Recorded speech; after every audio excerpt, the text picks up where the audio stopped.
So I hope you guys are ready for some energy because it's Christina Sloan, everybody. Part two. I know that if you're listening to this, you definitely listen to part one because this woman, full of energy, huge smile on her face, just awesome. And today we're here to talk about something a little bit more specific than we have talked about previously or on previous episodes. And today's topic of conversation is productivity. And Christina juggles many, many things. In fact, her podcast, a great podcast, Working Overtime, the podcast, is all about having that 9 to 5 job, but then also doing what you're passionate about.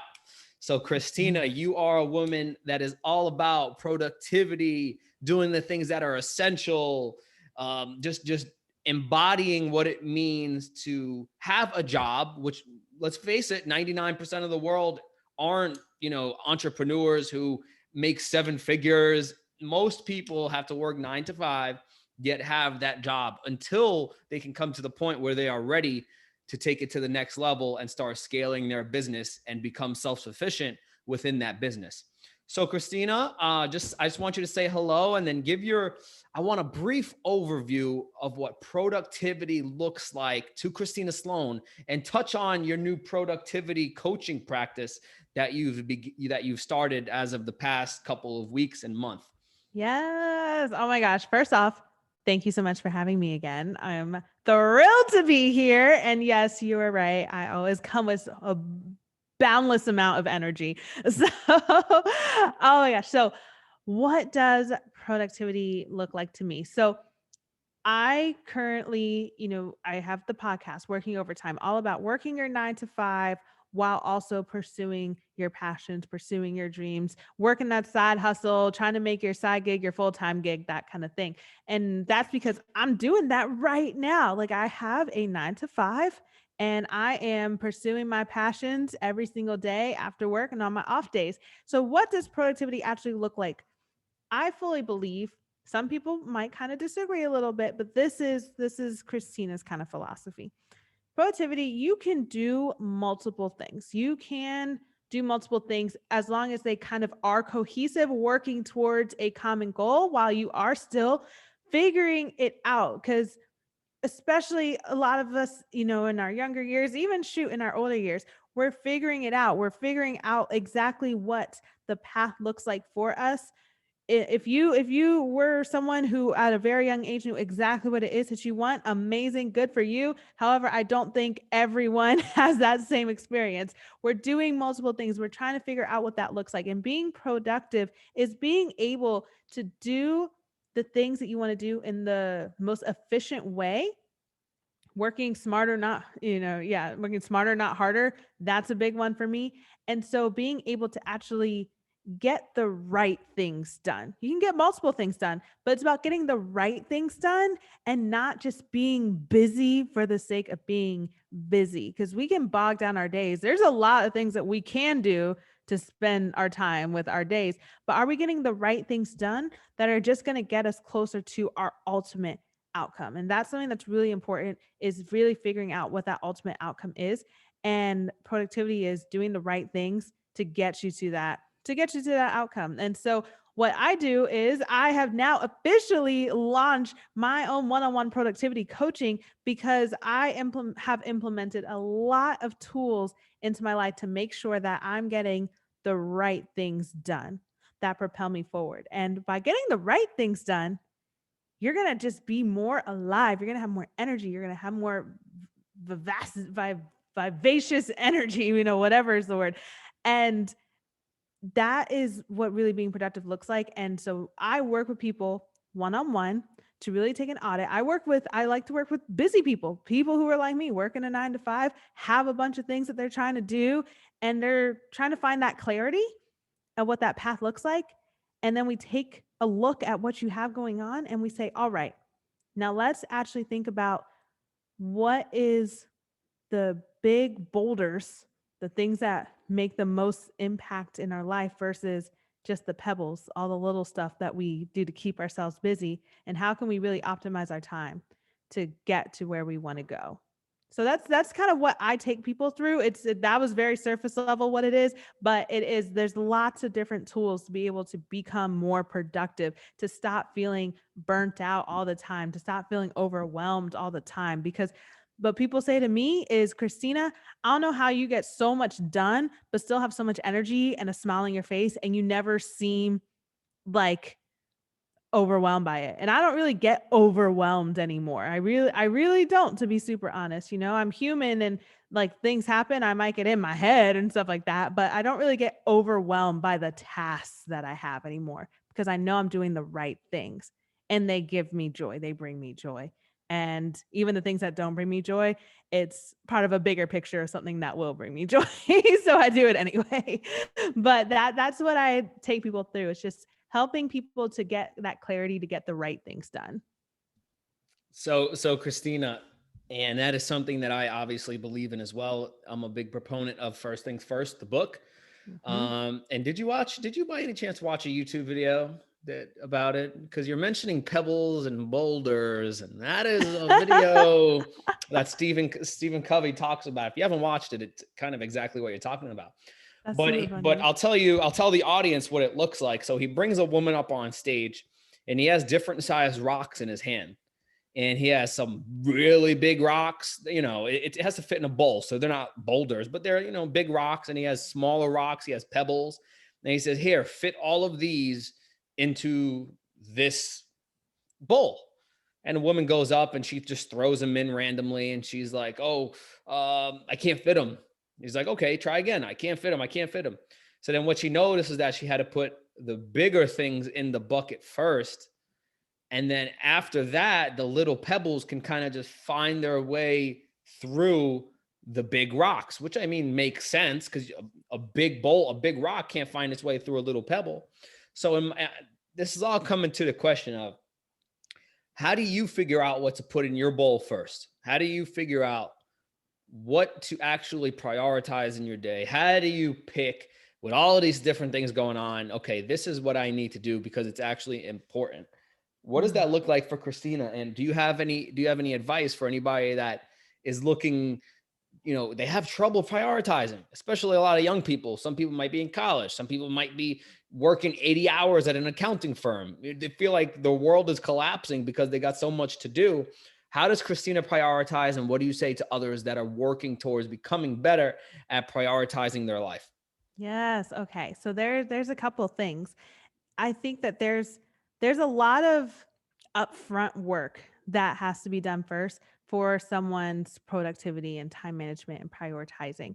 And what that upfront work looks like is, one, determining your values, really determining your values in life. What are those unshakable values that you have? And I'm happy to share mine. Mine, it's service, success, connection, and creativity, in that order. So those are my top 4 values. And because I know that anytime an opportunity kind of comes around or that kind of thing, and I'm playing out my day, first, if an opportunity comes around, it has to meet 3, if not all 4 of those. It has to, for me to even consider putting it into my bubble. And when it comes to prioritizing the day, it's okay. I know the opportunities that I'm working towards, because I've put them through the ringer when it comes to selecting them. And if they're not a hell yes, then they're a hell no for me. And so, because I'm so crystal clear on my outcome, what it is that I'm really working towards, and that's the other thing, getting really, really crystal clear on your ultimate outcome. You might not have the how exactly figured out, but knowing what it is that you are working towards. Now, when you're planning your day, because let's just talk actionable things. When you're actually planning your day, you're looking at, all right, I got to do this. I got to make these calls. I got to send these emails. I got to do this, blah, blah, blah. And you're really wondering where to start, where to prioritize. How important is it? How urgent is it as well? And by doing this, now, if you haven't read The One Thing, I recommend The One Thing. So what's the one thing that you can do that would make all the rest either unnecessary or, not as important? If you did this one thing, how would that make the rest of your day easier? How would that make the rest of these tasks easier? And a lot of times for us, especially as, entrepreneurs, people who are building something, sometimes that one thing can be something that can be a little uncomfortable. It could be, making those sales calls. It could be reaching out to those people that you want to be on your podcast that you're totally nervous that they're going to say no and stuff like that. It can look like that. But by doing that, by making that the priority, putting more of your energy into that, how much better is that going to make your day? How much more efficient is that going to make your day by getting those really urgent and important things done first? And so that's what I really ask myself, like, how important really is this? How urgent is this? And by doing this one thing, how will that change the rest of my day? Will it make these other tasks not even necessary anymore because I completed that? So that is really, really important when it comes to prioritizing your day. It's just, it makes such a difference when you really evaluate the tasks that you're doing and the impact that they have. When you really think about the impact that these things have, that'll make it a lot easier to really prioritize. Yeah. So do you use a planner, or, how do you Oh, actually? don't get me started on a planner. I know I use I use a planner. Okay. So I use what's called a productivity planner. Well, I'm over here like, I'll link it in the show notes. So we will share it with you some way, somehow. But I use a productivity planner and it changed the game for me. And what it is in this productivity planner, what you do is you write the date at the top, then you write what is the most important task of the day. So you look at your day. What is the one most important thing? The one, just one. Literally, I think it was in the NLP course I took, the NLP course, when we're talking about making your goals and stuff like that. It's like, all right, really think about what you want, blah, blah, blah, blah. Now write, your number one goal and then the one task that to get started on it. And then it's like, all right, that's the start and end of your to-do list, just that one thing, and go do it. So you start out with the one thing and then you write two more things after that. Now, before you can do those two things, you have to complete the first thing. So that's the whole point of it, is you write your most important task of the day and then you don't move on to the other things until you complete that most important thing. They have two more additional tasks and they have two more additional tasks after that. And you rate yourself how productive you were each and every day. And I love that planner so much because I can honestly say, while I might not always get everything done on that list, I always get the most important thing done because I now know where my focus is going for the day. I now know where my energy needs to go towards. And because I'm extremely protective of my energy, I think that's what makes me so productive. I don't put the focus into the other things.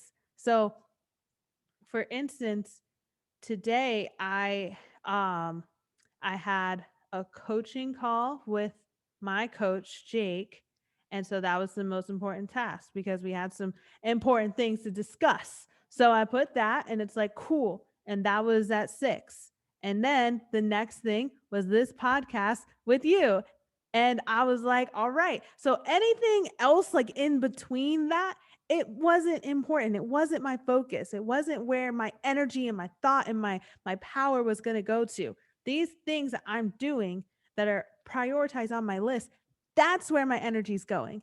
That's where I can be the most effective.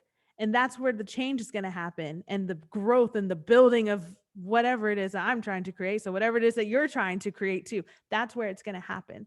So it's a very long-winded answer, but I just get so hyped talking about this. And, something else that I want to add that I started doing now, especially for busy people, if you have your hands in, a few different areas. So I have the podcast, I have my coaching, I have other things. And so what I've started doing is actually categorizing my days. I don't remember which book this was in. I think it was in Essentialism, but I don't remember, to be very honest. I've read a lot of books on this.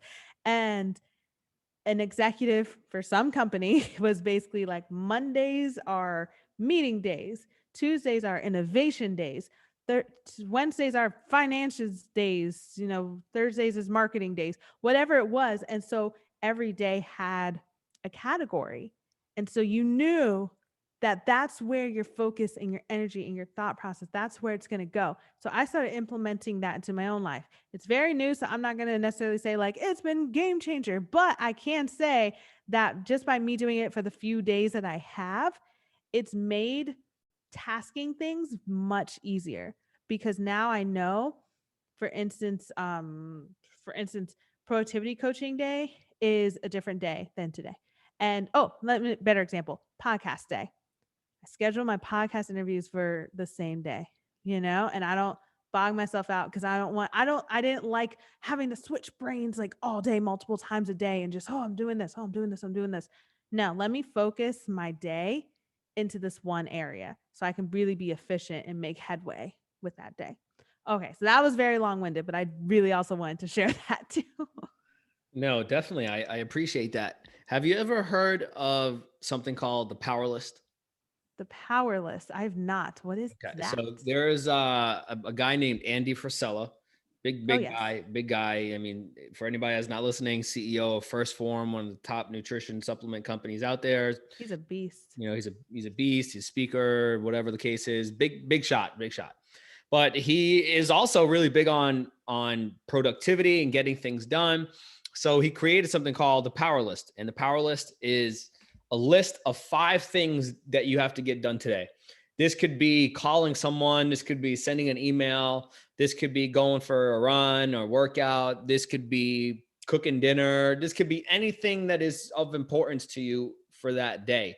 And if you're done with that at 10 a.m., cool. Do whatever the hell you want the rest of the day.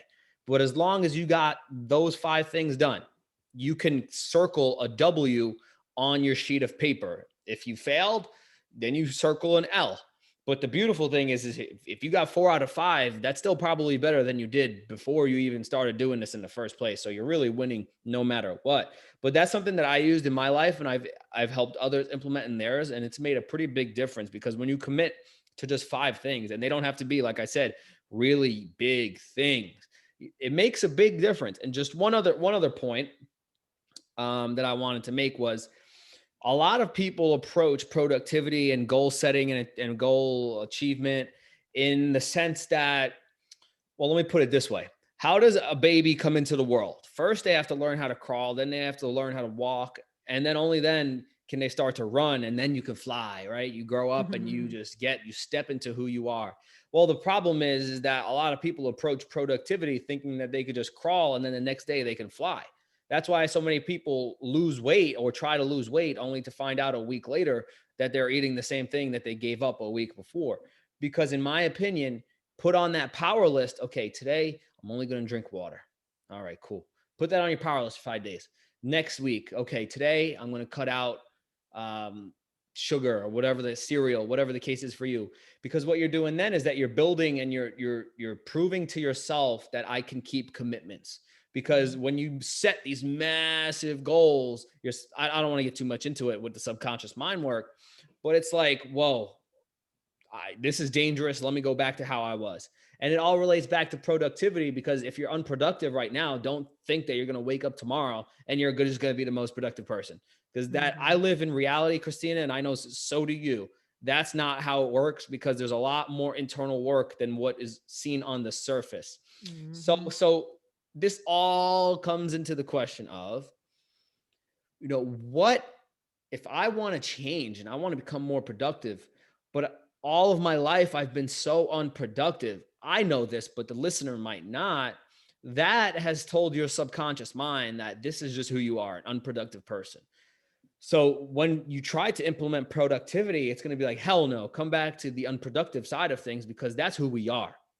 So how does one start this transformation of becoming more productive when all that they've known is, let me try to scurry and do 100 things only to find out I got 1 thing done or 2 things done that weren't even really important? Yes, I love this question too, because it really, it ties into what you were saying before too, of those small things that you can do now will continue to show yourself that you can commit to something. And when people do tell me, they're just like, I'm terrible with my time. Oh my gosh, like I am so unproductive, that kind of thing.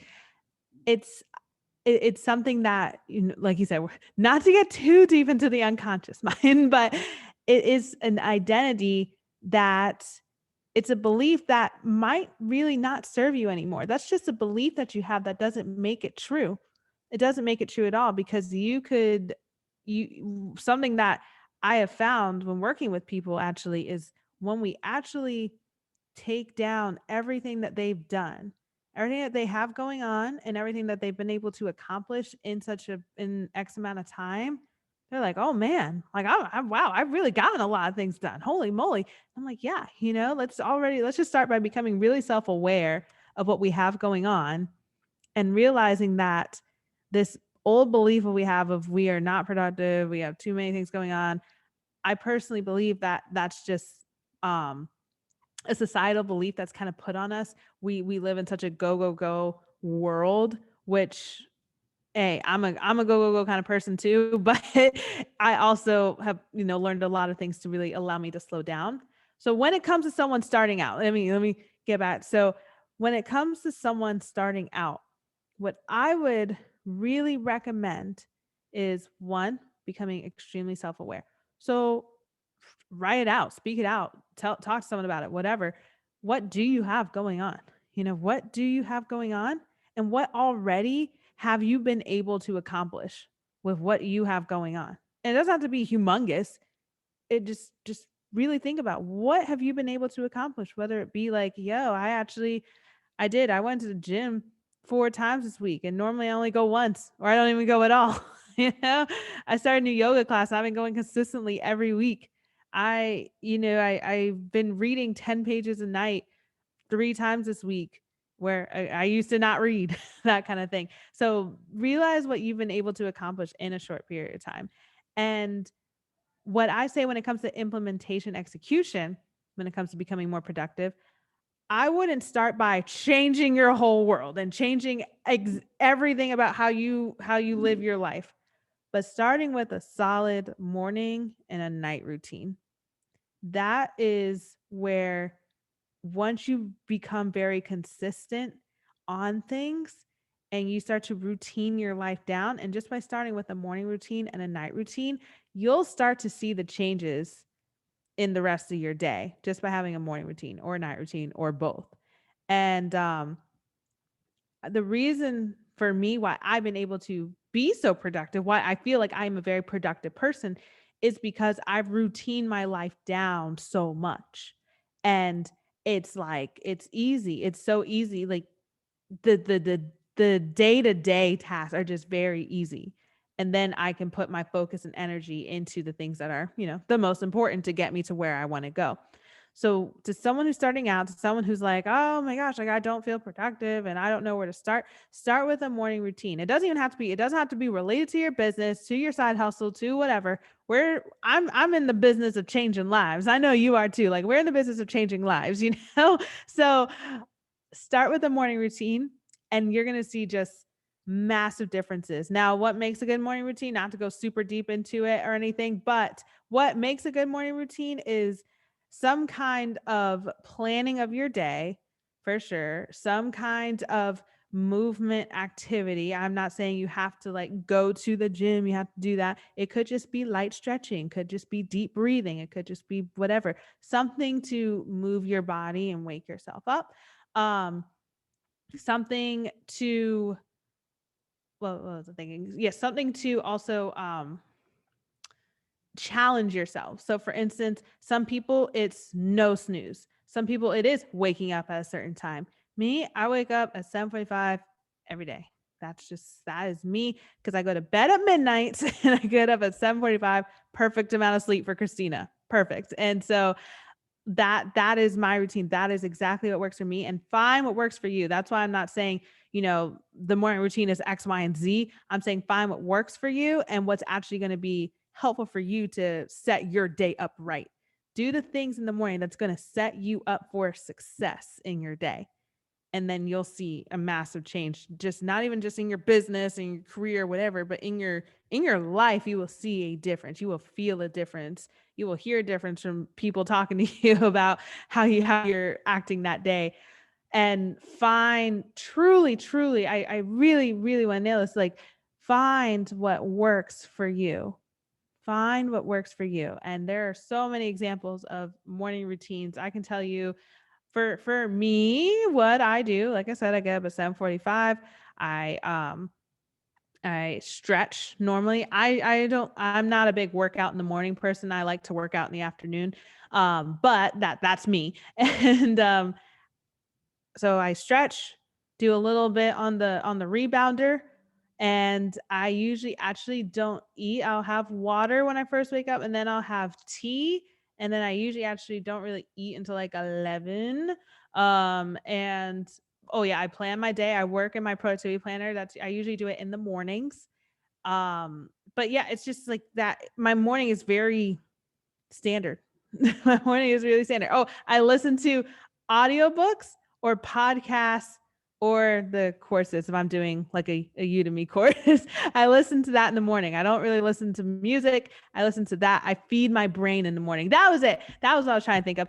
But do something that also feeds your brain in the morning, and not just something that is just going to keep you mundane. Feed your brain first thing in the morning to get it like, I'm ready. Like, I'm ready to take something that I learned today and even just implement it in the tiniest way into my life. So morning routine, such a game changer when it comes to productivity for someone who's just starting out. Find one that works for you. Yeah, for sure. I love that. And for me personally, I've honestly, well, let me take that back. I was going to say, I haven't been that big of a morning routine person, but now I really am becoming. But being in the military and stuff, you're kind of forced into a routine. So, Yeah. you don't really have that much of an option. But for me recently, it's been going really good. Read my Bible. I have a gratitude journal that I just use as a journal. Of course, I practice gratitude in the morning, whatever the case may be. But for me, the point that I'm bringing, and I want to share a secret with everybody. This isn't really a secret. It is only probably considered a secret because no one teaches you about this. But of course, the information is out there, so it's not a secret at all. But it's the fact that there's this thing called decision fatigue. Okay, decision fatigue. I'll give you an example. I once had someone on the podcast named Mel Urey. Mel is from Australia. She did something called the Uber Woman. So it's the world's longest triathlon. It's a 21-mile swim in the Pacific Ocean, 512-mile bike ride, and the Badwater 135-mile ultra marathon running. So and you know what's crazy? She did all of this, and she's allergic to the sun. Okay, she's allergic to, so she's crazy. She's the only woman to ever complete it. I think so anyways. And she's like the woman record holder, unbelievable woman. But I asked her, I was like, so obviously this required a lot of training, and how did you go about your day? She was like, I didn't even have to think about it. I just got up and that's just what I did. Because as you go through your day, you make more decisions, and each decision that you make fatigues your mind. It fatigues your brain. Just like if you do a bunch of reps on the squat rack, it's going to fatigue your legs and it's going to be hard to walk around. So for me, getting the things that I know are most important done has to be done more towards the morning. Because for example, I have to work out in the morning, because if I don't, I know that it's going to be so hard for me to do it at night. And I'm going to have to muster up a whole lot of energy and effort to do that. But if I just wake up and do it, I did it. I got my first win of the day, and it just sets the tone. You know what I mean? And the other thing I just wanted to mention very briefly, you talked about, you listen to audio tapes and podcasts, of course, only the One Life podcast, first thing in the morning. No, I'm just kidding, of course. But the thing that I want all the listeners to realize is that the subconscious mind, right? The thing that is lightning quick, that responds in a moment's notice, that you don't even know is working, is most impressionable 2 times of the day: right before you go to sleep and right when you wake up. So listening to audio tapes first thing in the morning or the last thing before you go to bed literally leaves an impression on your subconscious mind more so than any other time throughout the day. because there's no conscious really interference. Now think about this. You go throughout your day, all of this crap happens to you, and now you try to listen to this audio tape. Now you got your job you got to think about, you got to go to the gym, you're thinking about your workout, you're thinking about the argument you just had with your husband, your wife, your boyfriend, girlfriend. All of this stuff is happening to you. There's nothing, none of that's happening in the morning. So for me, it's really important to understand that in order to reprogram yourself, figuring out these little hacks that we're talking about here, these secrets that aren't secrets at all. And by the way, anybody that loves secrets, listen to The Strangest Secret by Earl Nightingale. Will change your life. But yes, this all relates back to productivity, because the morning is the start of a productive life for me.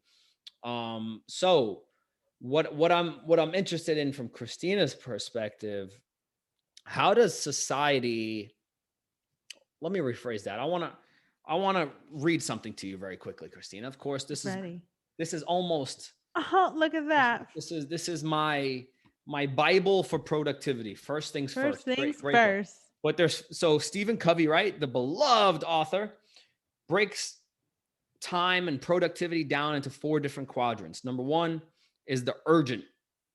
This is urgency, comprised of crises, pressing problems, deadlines, homeworks, tests, exams, whatever. Next, so that's important and urgent. The next quadrant is quadrant 2, important and not urgent. This is the quadrant of quality.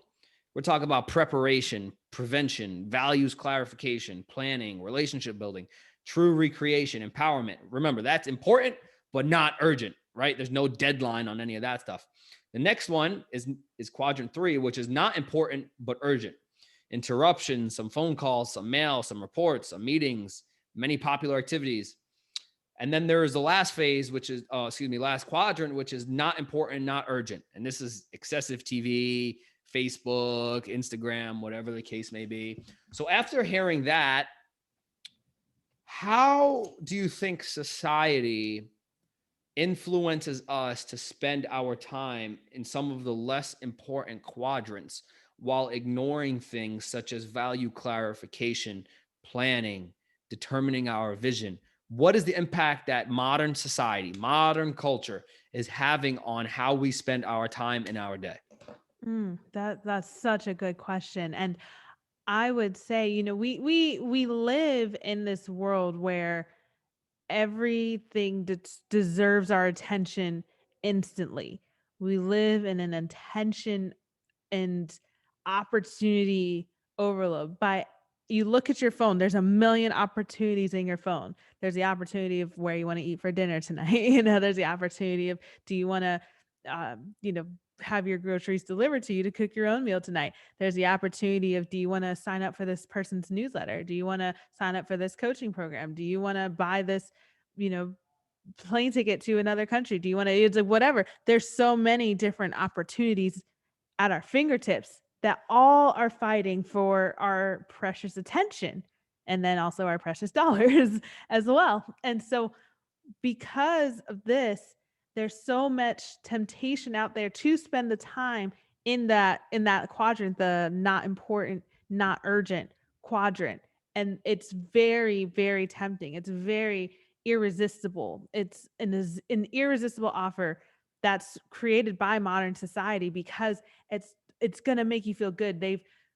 We've been really programmed very well by our society to associate so much pleasure to these activities that are not important and not urgent. We associate so much pleasure to it. It makes us feel good to just sit on our couch and watch Netflix and binge these shows. Oh my gosh. And I am not saying, we are not perfect. Okay.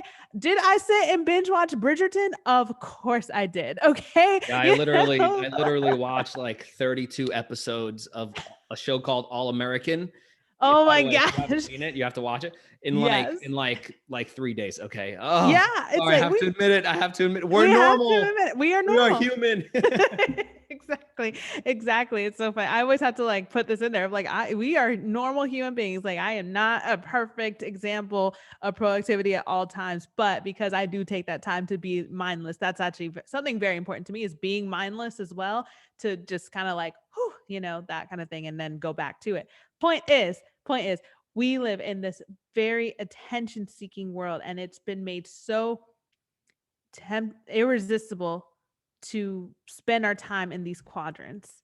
And it's up to us. This is why self-awareness to me is huge in your life, in any field, in any regard, because when we recognize the fact that we have an option of how we choose to spend our time, it's made to seem like with modern society, if you're not engaging in these activities, then you're missing out. You're not in. You're not a part of the in crowd. There's all this fun and joy just on the other side. And in reality, there's also so much fun and joy on the side of pursuing your passions and chasing your dreams and achieving true fulfillment, doing something that you love. Because I mean, I don't know about you, but I don't think I could necessarily build a life, the quality of life that I want to live by sitting and watching Netflix all day, every single day. Am I going to watch Netflix? Of course I am. I love TV shows. Have you seen WandaVision on Disney Plus? Let's talk about it. Like, it's good, whatever. But there's a certain quality of life that I'm building. And my guess to anyone listening, you're listening to this podcast because you have a certain quality of life that you're looking to build as well. And that's why you're here. That's why you're listening to this. That's why you're listening to this podcast versus listening to something else right now. And when we realize that we have a choice of how we choose to spend our time, and realize that modern society has made this certain quadrant of life very tempting, very irresistible, very whatever, to meet all of our needs that we want to feel good and happy and just relaxed at all times, we have a choice to say, hey, I can do something different. I can step outside the norm a little bit, and I can choose to spend my time to create the quality of life that I'm looking to create. And what does that include? How much of this not important, not urgent quadrant really needs to take up my time? Because modern society says a lot. We open our phone and it's right there. And it's modern society's like, here I am. Like, come on, spend your time with me. We don't need to. We really don't need to. We can do it. I mean, hey, there's nothing wrong with it. But if we're looking to create a certain quality of our life, a certain level of success that you're trying to create, a certain level of fulfillment, whether it's for yourself, but also for your family, for your loved ones, for society as a whole, because that's why I do productivity coaching. It doesn't necessarily, it benefits way more people than just me. That's why I do it. That's why I love talking about it. That's why I like talking about this versus The Bachelor, because these kinds of topics, these kinds of conversations change lives. And that's what I want to do. I want to change lives. That's the quality of life I'm looking to create. So, that's my take on it. My society is there. It's always going to be there. It's always going to be tempting us with the things that are not urgent and not important. But hey, you have a choice of how you choose to spend your time. And you should feel empowered to make that choice. I make the choice to be mindless at certain times. I make the choice to watch WandaVision, to watch Bridgerton, to whatever. I make that choice. And I don't feel guilty about that, because I think that's something else too. We get very, very guilty on ourselves every time we do something that's not in line with the life that we're trying to create, but it's part of it. It's all part of it. It all works together. But be real with yourself and say, how much time am I putting in this not important, not urgent quadrant? And it sounds like the most effective quadrant is that no, not urgent but important. Well, they all are probably important in their own ways, but still that urgent. No, sorry, not urgent but important. So that's planning and getting things together for your life. And what does that look like? What is spending time in that quadrant and the urgent and important quadrant? What would that do? So, and Christina, think about this too.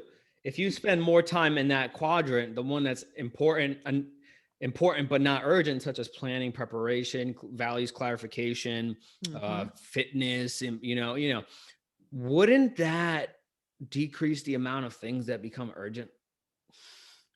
Yeah. I mean, You know, 'cause yeah, seriously, I mean, exactly. It would. that is literally preventing things from becoming urgent. Because if you Hmm. spend more time there, then there's going to be less stress on the back end. But Exactly. people don't think about that because we're not taught to. And what I want everybody to know is that it's okay. You're normal. You're human, Yep. and your mind is designed as a mechanism to keep you where you are and keep you safe. And the moment that you try to become productive, your mind is going to fight back with all its might in a lot of different ways to bring you back to homeostasis, to bring you back to right where your comfortable place is. Hmm. So as you start this journey and you listen to Christina and the beautiful things that she's saying, understand that it's going to be a challenge. Admit it to yourself, because if you don't, you're setting yourself up for failure. But also recognize that you have a choice, which Christina has consistently said. The word choose, choice, ability to respond. The greatest word in the American language, or one of them to me, is responsibility. Break that word up. What does it mean? You have the ability to respond. Beautiful. So my last, and I had to throw that tad bit in there. The last thing I want to just discuss real quick. This is going to be a good one here. This is a good Ooh. question. Okay. Oh. So, how does productivity relate to death? Whoa. Okay. And I have somewhere that I clearly want to go with this. But when I'm 95 or 98 years old and I'm sitting there and I'm thinking, I'm in my deathbed, and I'm thinking about my life and the time I spent here on earth, you know, how does that relate to productivity in Christina Mm. Sloan's mind? As a person that has lived for all those years, laying there in the bed, and then you're thinking back on your life and how you spent your time. All right. So I'm pondering a little bit on it, but I kind of have an idea of where I want to go with this See, too. this is the beauty of this podcast, I know, right? I was nothing like, scripted, "Oh, right." nothing scripted. We That was don't do this. such a good We question. don't, but for me, it's a really important question. You know what I do, Christina? I run people through an exercise, and of course, 99% of the stuff that I do, I haven't created. I use from other people, which Yeah. is the right thing to do, because I feel like if you create something and you don't have the knowledge and experience to back it up, you shouldn't be creating in the first place. But anyways, um, but anyways, one of the things that I practice in my own life is imagining that I am in a coffin and I am dead and I'm in the funeral home, and I'm at the funeral home, but I'm not actually in the coffin. My body's there, but I envision myself as a fly on the wall, and I look around and I listen. What is the contribution that people saying that I made? What values were important to me? What were my principles? What were my virtues? Who did I spend my time with? Did I actually value what was of importance? What impact did I have on the youth? What impact did I have on those older than me? How much influence did I have? And for me, that allows me to be present in this moment. Okay. Mm. So that is a powerful exercise when you actually close your eyes and you see what everyone's saying, you hear what everyone's saying, and you feel what everyone's feeling, because it gives you a sense of how you want to live now, so that when you get there, it's not like, oh, well, I wish I did it differently. So for you, going back to that question, how does productivity correlate to you being a mortal person? Mm. I would I would say when it comes to productivity and thinking about that, when you're looking back on your life, I feel like productivity relates to knowing what it is that ultimate outcome. And I use the word ultimate outcome for a very specific reason. I don't just say goals, because goals change. Goals in my mind are more like short term. I think of like a goal as like a 1 month thing or a 3 month or a 6 month, that kind of thing. But when I'm thinking about my ultimate outcome, I'm thinking about, that's why I say the how right now doesn't need to be figured out, but what kind of impact are you looking to leave on this world? What are those most important values that you are looking to fulfill and contribute to? And so relating it to productivity is okay, because I'm crystal clear on that, because I know that outcome that I'm looking to create in my lifetime, I can choose I can choose how I really am going to spend my time to efficiently get me to there and to feel fulfilled along the way. Because we're not just chasing success, we're not just chasing money or the big house or the private jet or the, whatever. We're not just chasing that. Now, if you have those things you want, that's freaking awesome. Hell yeah, do it. But we're chasing true fulfillment. We're chasing that. And by making that the goal and saying, now on my day to day life, what is actually going to get me there to the fulfillment, not just the success and the happiness? Because, yeah, I could spend my days being freaking busy, if you will. I could spend my days stacked up with all of the things that are going to make me successful in life and da da da da da. Cool. I could do that. But am I really going to be happy when I get there? What makes me happy? Because sometimes those productive things are not just related to your business and your whatever.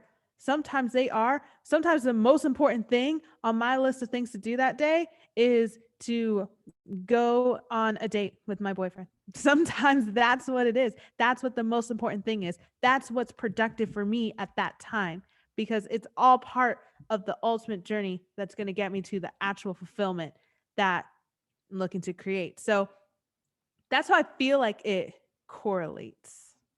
No, of course, and that is such a subjective answer. I mean, there's no that is, if I would have asked anybody on the street, Did I answer it right? I cannot tell you that, but if I would have asked anybody on the street, they probably would have looked at me like I had 20 heads. So, I mean, it's a challenging question, but I knew that you would have such a fabulous answer for it. And of course, this podcast is called the One Life Podcast for a reason. Back in 2016, I lost my grandmother suddenly.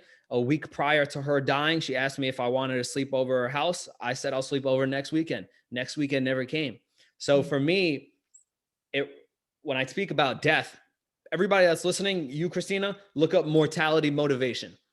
Because for me, dying, I mean, that's the only thing that I need to keep going.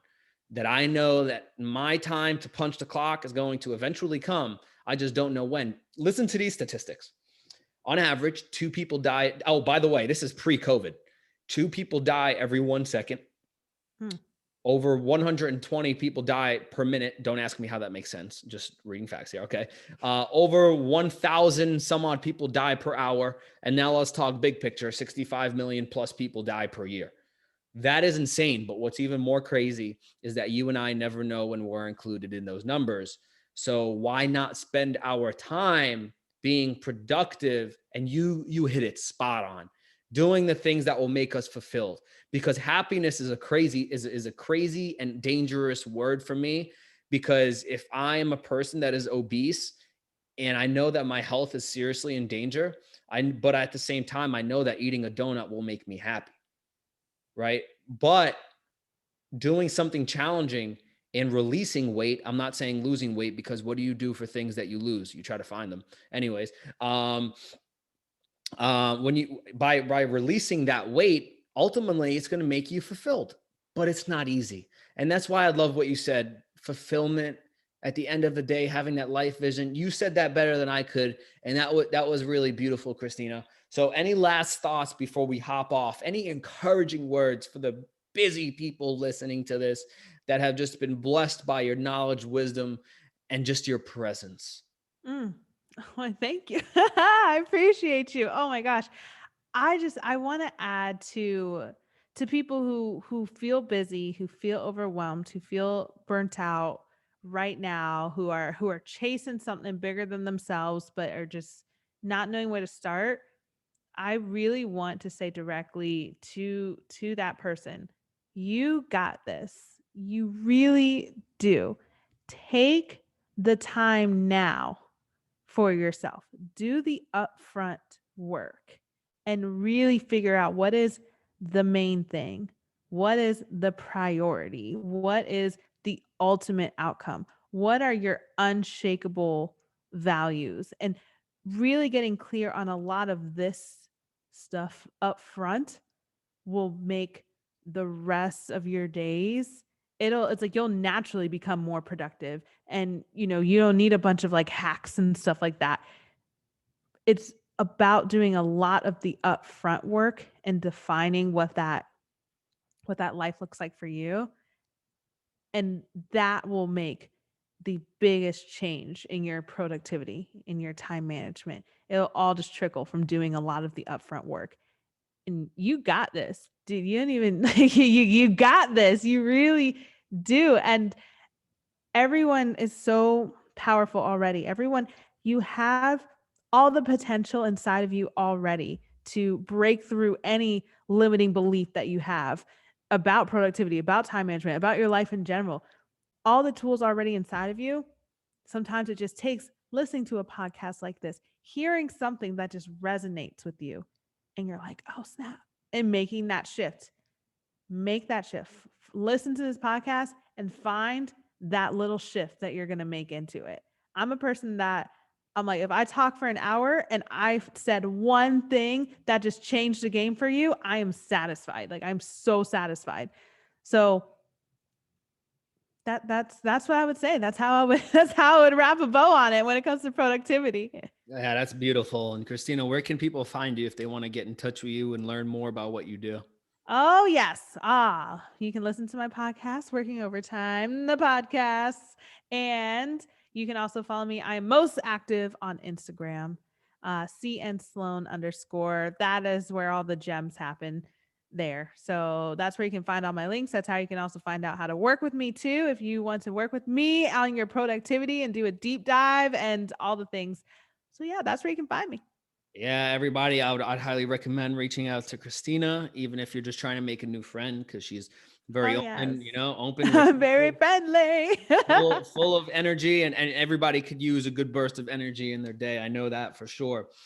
So Christina, this was a jam-packed episode on productivity. And I know that everybody that's listening, if you haven't listened to our first episode, you have to go back and listen to that, because we talk about a wide variety of topics, not just productivity. But we had to dive in because this is what Christina really, really does well compared to everything else. This is her specialty. Yes, this is my expertise. Her expertise. So if you guys need anything, she is always there for you guys. And just remember, as we close this out, we have one life to live. There's no time to wait. So we have to act now. So Christina, thank you for helping us realize that. And thank you for helping us learn to live a life of fulfillment instead of just instant gratification and living just for the moment. So Christina, thank you, and we'll see you soon. Thank you.